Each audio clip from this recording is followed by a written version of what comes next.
Assalamualaikum warahmatullahi wabarakatuh. Salam sejahtera bagi kita semua. Perkenalkan, saya Sela Faradila Pristianto, dosen Fakultas Psikologi Universitas Mercubuana Yogyakarta.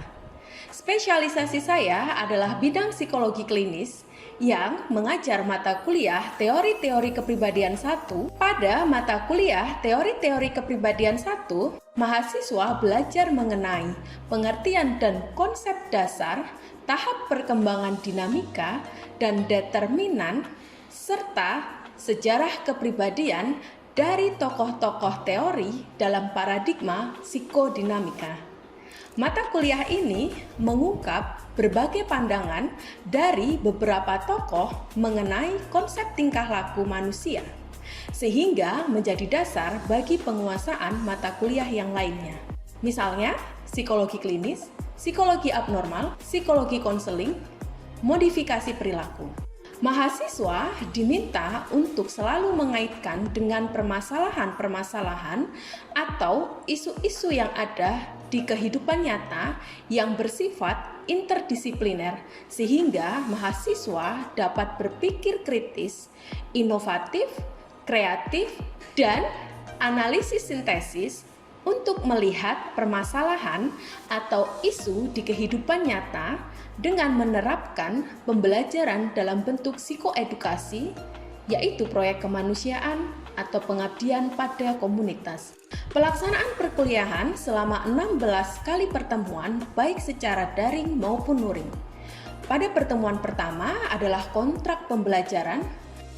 Pertemuan 8 dilakukan penilaian tengah semester atau UTS. Pertemuan ke-15 evaluasi dari pokok bahasan yang diberikan sebagai pemanfaatan materi pada kehidupan sehari-hari, dan pertemuan 16 atau terakhir dilakukan penilaian akhir semester atau UAS.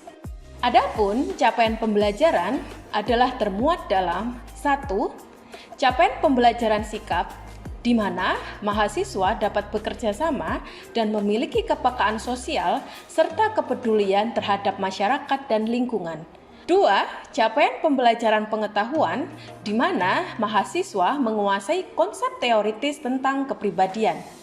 3. Capaian pembelajaran keterampilan umum, mahasiswa mampu memanfaatkan ipteks dalam bidang keahliannya dan mampu beradaptasi terhadap situasi yang dihadapi dalam penyelesaian masalah. Menguasai konsep teoritis bidang pengetahuan spesialis dan mendalam di bidang-bidang psikologi, serta mampu memformulasikan penyelesaian masalah prosedural. 4. Capaian pembelajaran keterampilan khusus, yaitu mahasiswa mampu menyampaikan gagasan secara tertulis, menampilkan presentasi secara efektif, dan menggunakan teknologi informasi secara bertanggung jawab. Selanjutnya, capaian pembelajaran mata kuliah atau CPMK dari mata kuliah Teori-Teori Kepribadian 1 yang saya ampu antara lain: 1. Memahami pengertian kepribadian, sehingga mahasiswa mengetahui teori-teori kepribadian dalam paradigma psikodinamika. 2.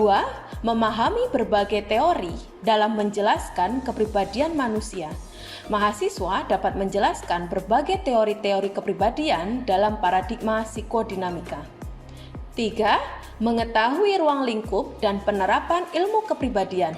Mahasiswa dapat mengetahui dan menjelaskan ruang lingkup dan penerapan ilmu kepribadian dalam kasus isu terkini. 4.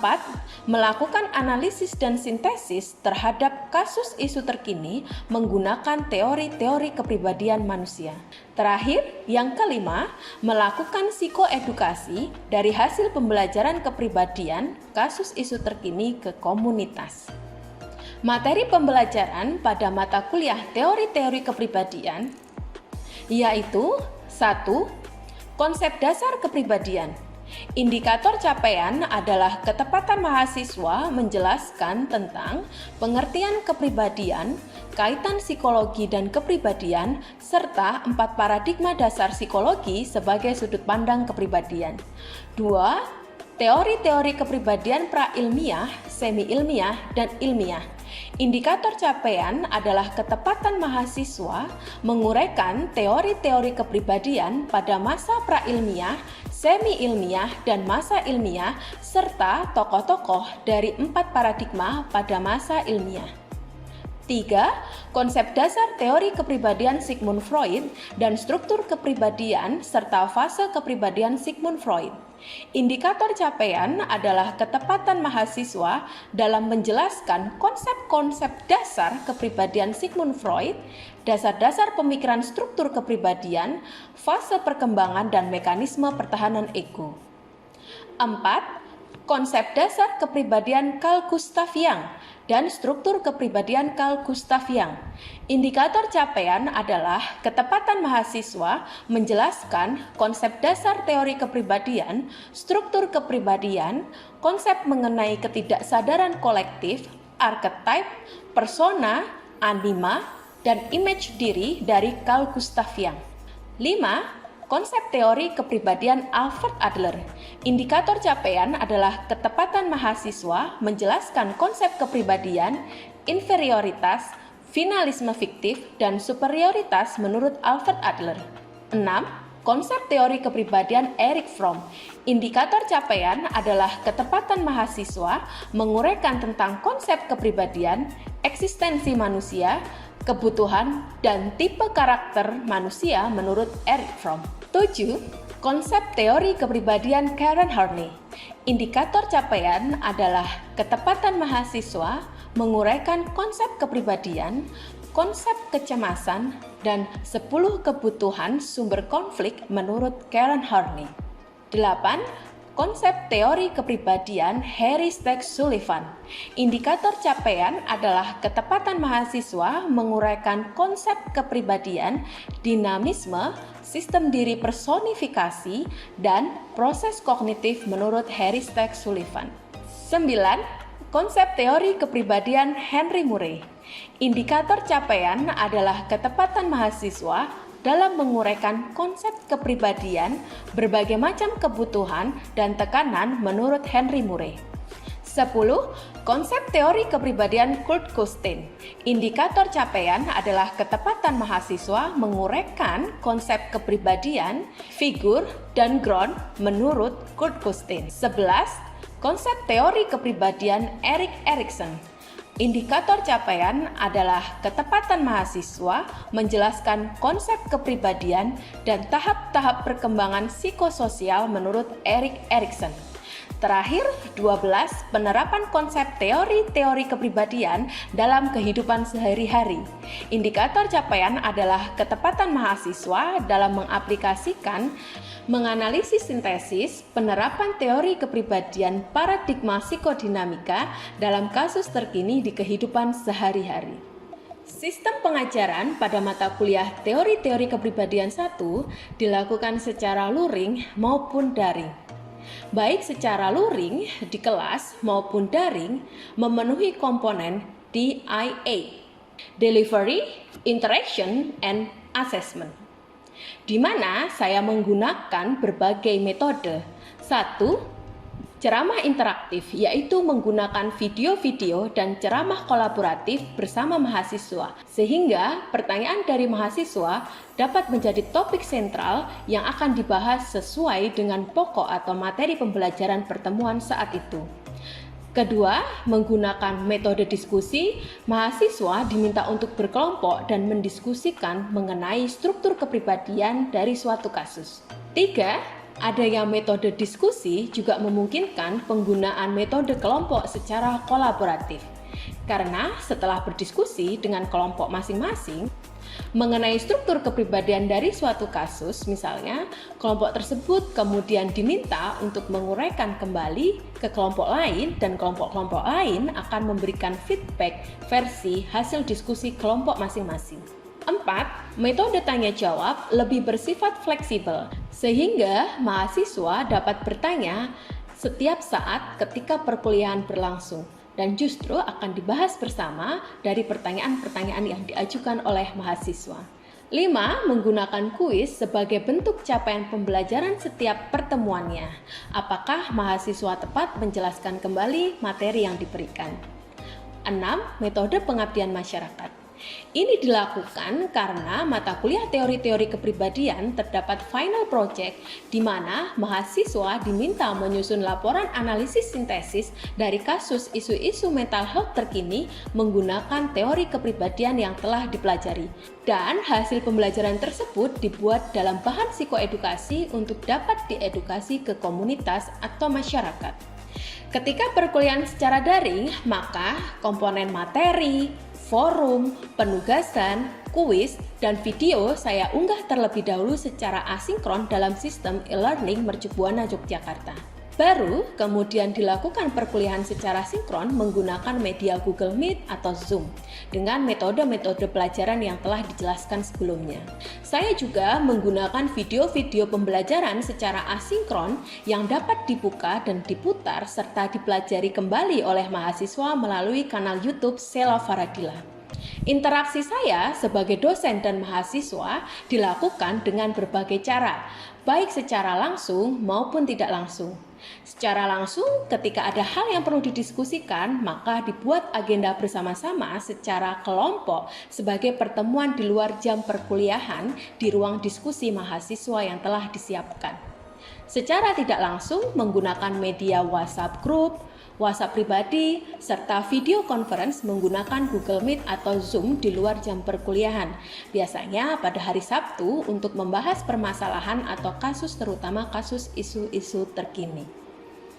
Penilaian dalam mata kuliah teori-teori kepribadian 1 adalah total semua bobot penilaian yang didapatkan dari bobot penilaian setiap pertemuan dengan memperhatikan setiap indikator yang dicapai mahasiswa. Setiap indikator dalam setiap pertemuan dilihat dalam 2 kriteria, yaitu secara hard skill ataupun soft skill. Secara hard skill, mahasiswa memiliki ketepatan, penguasaan, dan menjelaskan kembali materi pembelajaran setiap minggunya. Secara soft skill, berupa kedisiplinan, adab nilai-nilai kesopanan, kepekaan, dan keaktifan setiap minggunya. Adapun bentuk untuk memberikan penilaian berupa forum, kuis setiap pekannya, presentasi kasus, dan poster psikoedukasi. Penilaian mengacu pada sistem asesmen atau ASN, di mana pada perkuliahan ini menggunakan ASN 3, ASN 4, ASN 6, ASN 7, dan ASN 8. ASN 3 dengan bobot 5% dilihat dari kuis setiap minggu sebelum ujian tengah semester atau UTS, di mana ini memenuhi CPMK pertama dan kedua. ASN 4 dengan bobot 30% adalah dari ujian tengah semester atau UTS. Ini memenuhi CPMK 1 sampai 4. ASN 6 dengan bobot 5% adalah dari kuis setiap minggu setelah ujian tengah semester atau UTS. Ini memenuhi CPMK 1 dan 2. ASN 7 dengan bobot 30% adalah dari kasus. Mahasiswa diminta menganalisis struktur perkembangan dan kepribadian dari kasus kesehatan mental terkini. Ini memenuhi CPMK 1 sampai 5. ASN 8 dengan bobot 30%, yaitu dari ujian akhir semester atau UAS. Ini memenuhi CPMK 1 sampai 4. Sekian yang dapat saya jelaskan berkaitan dengan sistem pengajaran dalam mata kuliah teori-teori kepribadian 1 yang saya ampu. Wassalamualaikum warahmatullahi wabarakatuh. Ya, teman-teman, bahwa pada pertemuan kali ini kita akan belajar mengenai penerapan kepribadian dalam kehidupan sehari-hari. Jadi kita akan menggunakan teori-teori kepribadian yang sudah kita gunakan, yang sudah kita pelajari bersama, yang kemarin mulai dari Sigmund Freud sampai nanti akan kita belajar teori kepribadian menurut Erich Fromm. Nah, bagaimana teori ini akan kita gunakan dalam memframe atau akan membingkai bagaimana terjadinya pola-pola perilaku pada manusia, sehingga ini efeknya menjadi lebih nyata begitu ya, dampaknya menjadi lebih nyata, kemudian penerapannya menjadi lebih nyata bahwa teori ini adalah benar-benar teori dalam menggambarkan perilaku manusia. Jadi ketika kita mengetahui perilaku manusia itu tidak sekedar bahwa kita menebak apa yang akan terjadi, tetapi ketika kita menebak bagaimana perilaku manusia yang akan terjadi itu, kita memiliki bingkai teori, di mana teori ini dalam kepribadian dijelaskan berdasarkan menurut beberapa ahli. Nah, ini sesuai dengan rencana pembelajaran yang sudah kita sepakati bersama di awal bahwa kita masuk pada penjelasan mengenai penerapan konsep-konsep teori kepribadian dalam kehidupan sehari-hari. Nah, perlu kita lakukan evaluasi bersama begitu ya, bahwa sebenarnya dalam teori-teori kepribadian ini kita belajar dan juga dalam logika berpikir kita bahwa ketika kita menggambarkan perilaku manusia ini terjadi atau muncul dari pola yang bagaimana, maka kita kembali dulu kepada paradigma atau frame atau perspektif yang sedang kita gunakan. Kalau kita sedang menggunakan frame atau perspektif psikoanalisis, maka sebenarnya kita sedang belajar terjadinya perilaku manusia ini ditentukan oleh dorongan-dorongan atau konflik-konflik yang ada dalam diri.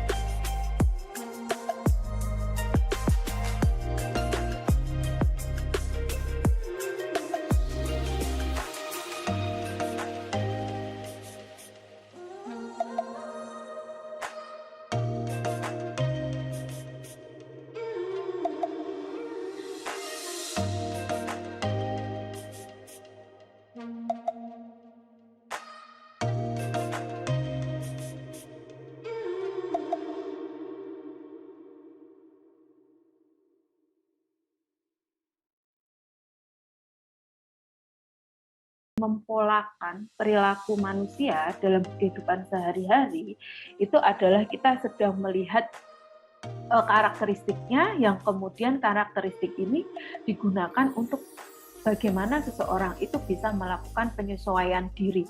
Jadi ketika seseorang melakukan interaksi dengan orang lain, ya itu sudah berdasarkan dengan proses menyesuaikan diri dengan pola-pola dari perilaku orang lain yang ada. Nah, kita lanjutkan.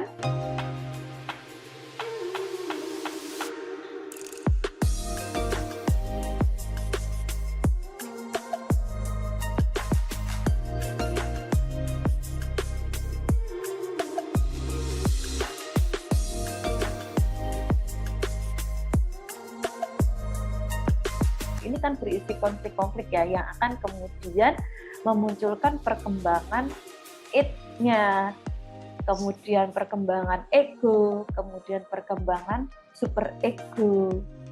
Oke, meskipun kemudian nanti di teori-teori yang lainnya itu juga membahas hal yang sama fasenya, tetapi dasarnya adalah bukan ego state ini, melainkan lebih konflik-konflik atau kecemasan-kecemasan dalam bentuk yang ahli yang lainnya. Nah, lanjut lagi dari menti yang tadi, silahkan teman-teman buka. Lalu siapa lagi ahli-ahli atau teori yang sudah kita pelajari bersama menjadi yang terbanyak ya? Oke, sejauh ini yang menjawab banyaknya adalah Kurt Goldstein, Karen Horney, Erich Fromm, dan Tim Murray. Oke.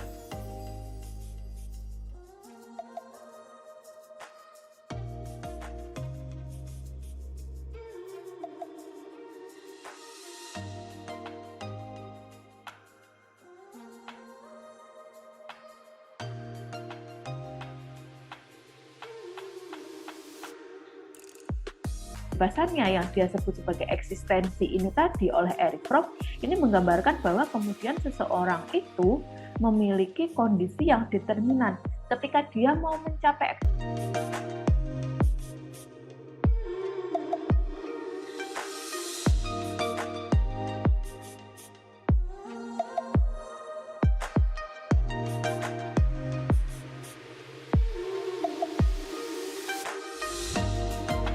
munculnya perilaku manusia itu didasarkan pada kebutuhan-kebutuhan atau ini yang menggambarkan bahwa seseorang itu mengalami kecemasan.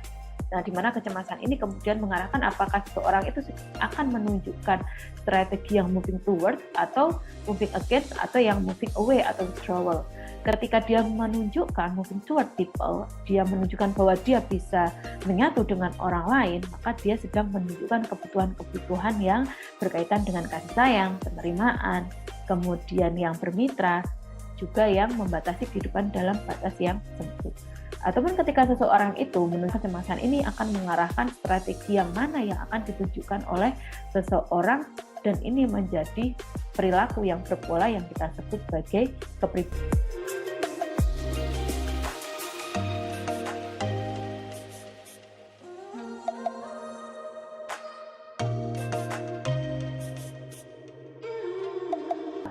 YouTube ini, coba teman-teman bergabung di YouTube ini.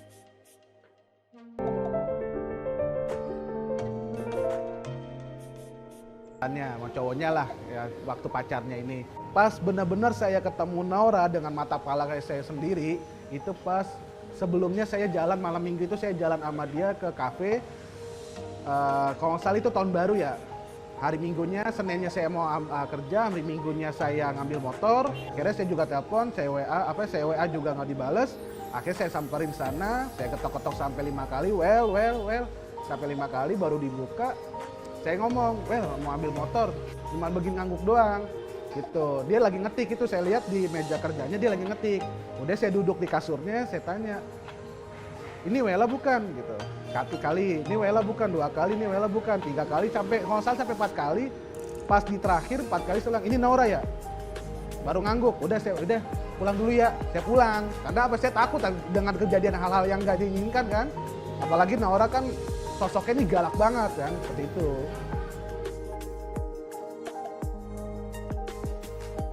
Oke, ada tanggapan teman-teman?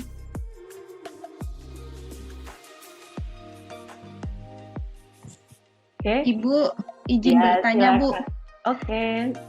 Ibu, dari YouTube ini, apakah sosok yang diceritakan itu memiliki 2 kepribadian atau seperti apa, Bu? Ya, betul. Teman-teman ada yang pernah melihat film Split?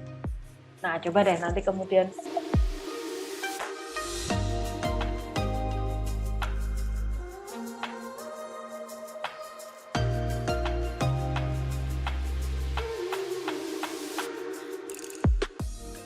Izin bertanya, apakah kepribadian yang split itu saya melihat sih berasal dari ketidakberterimaan seseorang akan dirinya sendiri, kemudian berusaha menciptakan karya.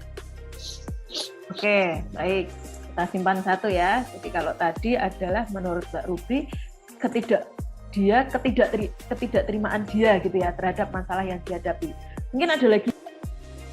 Oke, silakan Mbak Reni.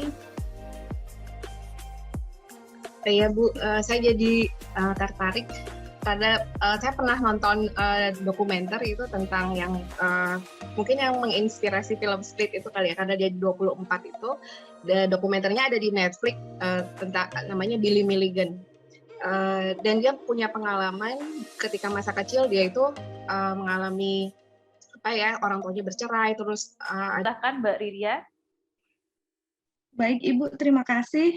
Kemarin 2 hari itu saya bertemu dengan seseorang, Bu. Saya tadinya tidak tahu, saya cuma berpikir kalau anak itu kurang kasih sayang, tapi ternyata dia itu memiliki kepribadian. Masih dari jawaban yang Ibu tadi sampaikan bahwa yang diselesaikan itu permasalahannya satu persatu. Oke, jelas. Oke, baik. Kontrak kita juga bahwa pentingnya kuis adalah untuk melakukan pengukuran dari apa yang sudah kita pelajari. Nah, silakan teman-teman masuk ke e-learning, kita mulai melakukan unhide.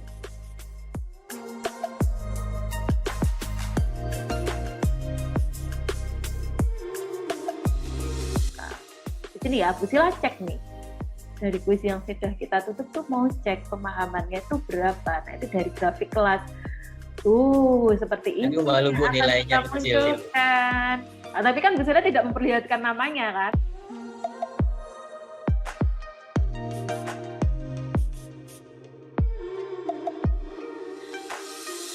Paling sedikit ya, bukan paling lama. Jadi paling sedikit minimal adalah ketika jadwal UAS.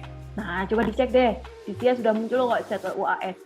Nah, itu kan berarti di sekitar Juli 8 ya, 7 atau 8 seperti itu. Nah, berarti itu paling sedikit. Nah, tetapi kemudian di perjalanannya nanti Budel akan lihat. Yang jelas nilai itu akan masuk seminggu maksimal setelah jadwal UAS. Jadi misalnya jadwal UAS teman-teman adalah tanggal 7, maka deadline maksimal adalah di tanggal 15 Juli. Kenapa Bu kok tidak 17-nya? Ya 2 hari kan Budel harus koreksi.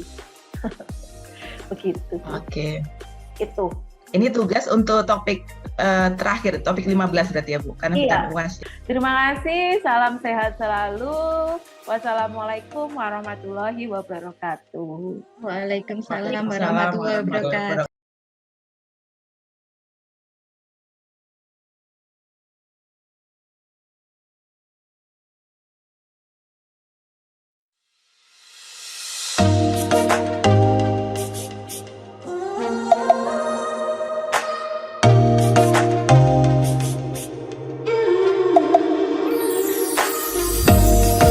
Assalamualaikum warahmatullahi wabarakatuh. Berjumpa lagi dengan saya, Sela Faradila Pristianto, yang pada video kali ini saya akan menambahkan satu teori dalam materi teori kepribadian. Kita akan menambahkan satu ahli yang turut mengemukakan mengenai bagaimana teori kepribadian. Nantinya penggambaran dari dinamika kepribadian seseorang. Pada tes TAT, dari rangkaian, karena rangkaian ya, sehingga gambar ini akan ada banyak, di mana satu persatu ditunjukkan oleh tester, karena ini sebagai tes, ataupun orang yang memeriksa, kemudian menayangkan gambar-gambarnya kepada orang yang diperiksa, kemudian orang yang diperiksa itu diminta untuk menyampaikan pendapatnya atau kesannya terhadap gambar yang telah ditayangkan kepadanya.